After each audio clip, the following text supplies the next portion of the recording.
up, we'll be hearing from CLUBZERØ, who are a product and infrastructure system designed to eliminate landfill packaging from the food and beverage industry. They literally went live today, so it's great to have founder Safia here today pitching on an exciting day. So over to you, Safia. Thanks, Katie, and welcome everyone. Happy New Year from us. I'm Safia, founder and CEO at CLUBZERØ. Our mission is to support brands within the F&B space to transition to reusable, returnable packaging. So we're very much passionate about eliminating single-use plastics, preventing them from ending up in the wrong places. And I'll just walk you through some of the key sort of reasons why, and then walk you through the product and where we are. And really do welcome questions at the end. Be really excited to answer them. So what is CLUBZERØ? Essentially, we are a reusable system. So it means that we make it super easy for a customer like yourselves to walk into a restaurant and cafe and be offered reusable packaging to go. So that you can return that within 30 days and have a system that allows you to have the convenience without all the waste that's generated. Why are we doing this? Very simply, because what we found is that the industry at the moment around F&B and the way that food and beverage is distributed is all in single-use packaging. Majority of it is not recycled. And this is the woeful reality of where we are. We have a huge amount of infrastructure which doesn't work, recycling, and we have a very low count in terms of what products are actually recycled through. And what we're proposing is that actually we don't try and engineer more products into this infrastructure that doesn't work. We need a new system. So what does that mean? It means essentially a network of drop points. It means that we have also a network of restaurants and cafes that offer and stock reusable food and beverage packaging that we supply to them. They provide that as a convenient to-go option for customers walking in.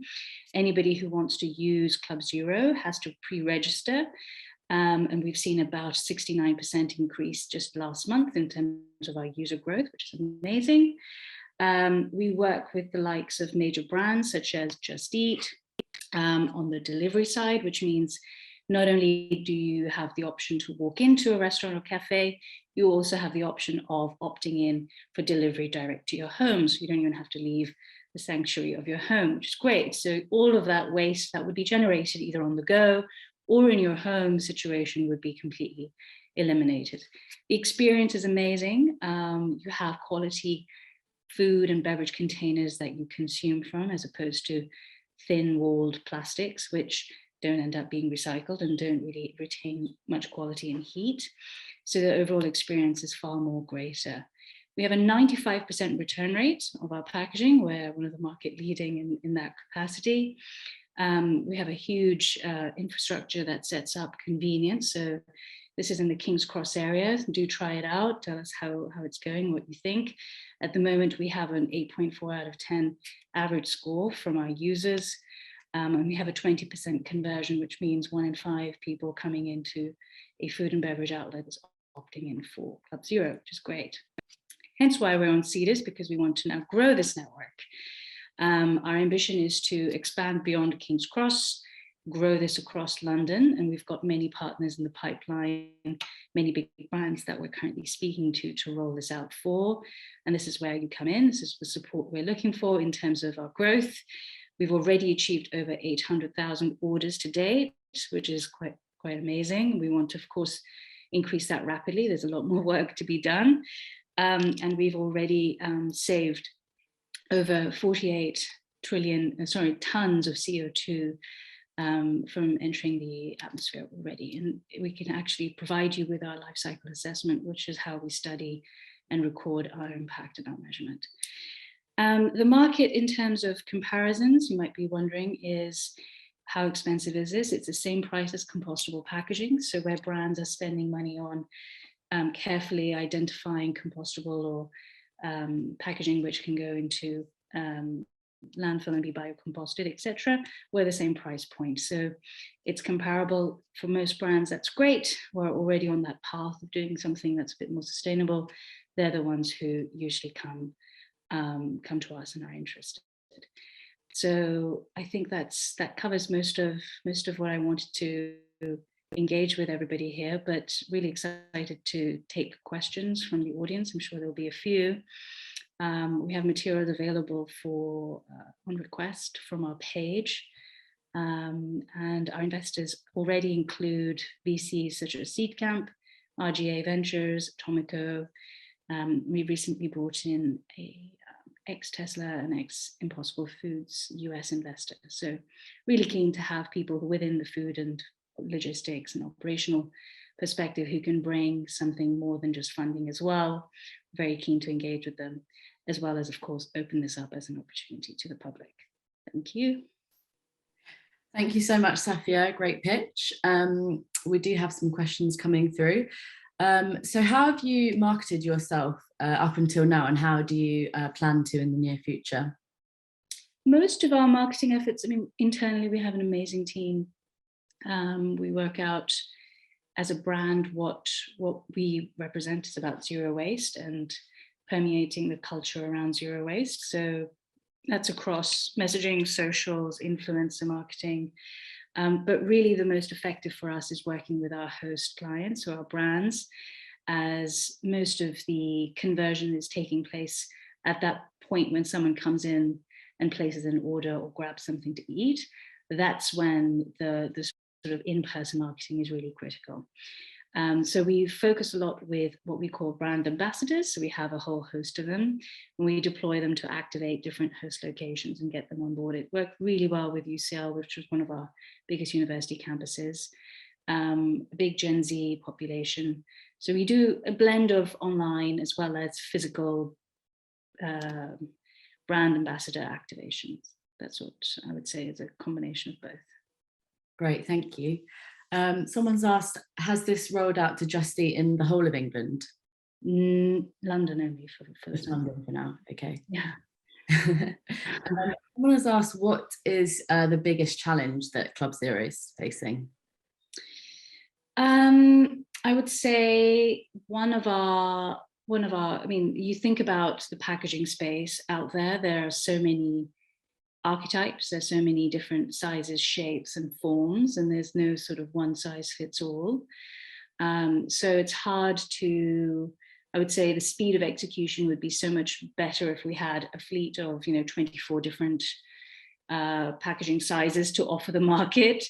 Of course, right now we have one of each in the food and beverage category, and where we have other sizes just behind. So they're in development stages right now.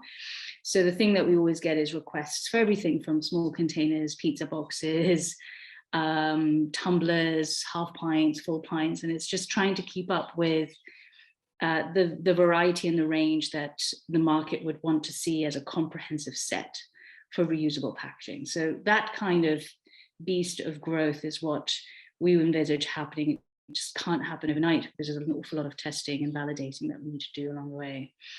So that's always a little bit of a chicken and egg, is finding the right demand for those particular archetypes, seeing if there's enough volume demand for that, and then pressing the green light on those. It just means a slightly slower rate of growth, but that's one challenge.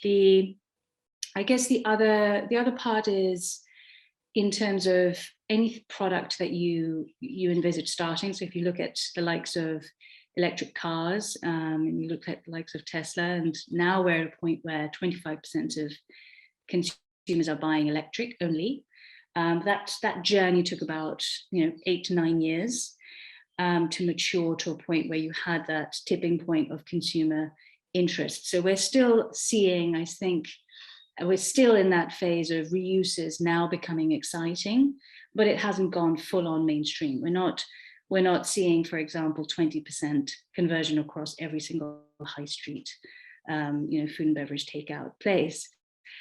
So it's basically kind of building up that culture of zero waste more and more as we're going along. It helps having other players in the market do the same, because actually you create more of the same messaging. And we are starting to see an awful lot of movement in the reuse space, which is very positive. So building that momentum together is going to create a faster rate of growth for this to take more of a conversion across packaging. Yeah, that's great, thank you. Could you talk about your revenue model in a bit more detail, and also revenues for 2020 and 21? Yeah, it's a very simple setup. We knew that going into the market, we had to be price comparable because, well, to compostable at least. We're not the cheapest option. We don't try and sell ourselves as the cheapest option. So if you look at our pricing structure, it's for beverages, it's 17 pence, and it's on a per use basis. So think of it as a rent system. Every time we send a product to a host, we charge them on a per use basis. So it's 17 pence for beverages, 30 pence for food. What that happens, and that's by volume. So that's usually anywhere between 100 to 200 per day or per week order. And then we put that into a monthly subscription and we charge on a subscription basis. So that's how the pricing works and how the billing works.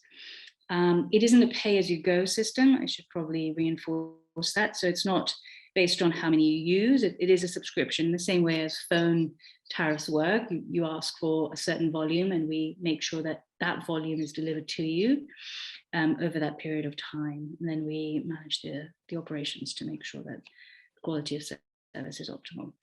I was asked for targets for growth. So for 2022, this year, we're aiming a total revenue of 1.8 million. That is across 3 key areas where we operate. So we have a beverage focus, so selling more of our to-go coffee, tea, and cold beverages to more of those types of outlets.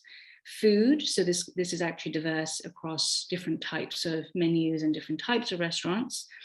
And it works very well with the likes of Just Eat to distribute and grow that particular line. And then business, as 2022 we'll see more offices opening up, it's actually selling in high volumes to office clients. So overall, we look at about a 1.8 million target in terms of revenue growth. Then 2023, we've estimated a 9.7 million growth target. Again, same lines, but bringing in more team to support. This year, we're just focusing on London.